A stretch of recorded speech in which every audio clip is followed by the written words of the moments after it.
Underneath the surface of the cold, clear Atlantic waters lies a dirty secret. Old fishing gear washed away in storms doesn't just look bad. These lobster traps and crab pots continue to kill animals for years. It's ghost gear fishing and continues to take a very valuable resource that's not able to be harvested commercially or certainly could affect the sustainability of a various species. Ghost gear is also a major source of ocean plastics. This green rope is ubiquitous in the fishery, and when it's left underwater, it starts to break down. Jess Melvin studies microplastics and often finds fragments of that rope inside fish.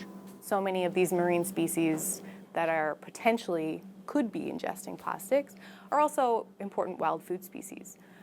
So we don't want to see impacts of plastic pollution coming down the line to communities and people who depend on them for wild food. Over the last 4 years, Fisheries and Oceans Canada has given millions to nonprofit groups to clean up the gear. The government says those efforts have recovered 2,200 tons of old fishing gear, some of it reused and as much as possible recycled. But so far this year, there's a big catch: no funding. Groups like ours are really stuck in limbo. We can't hire, we can't make season plans, I can't contract any captains, so we're just stuck. The federal government insists it's still committed to removing ghost gear.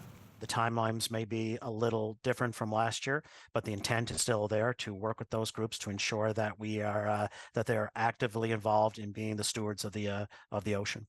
I think we've only scratched the surface. The groups are itching to get back to work, but warn it'll take months to hire staff and skippers to do the work this year, even after the money's announced. They worry the window is closing to clean up more gear this year.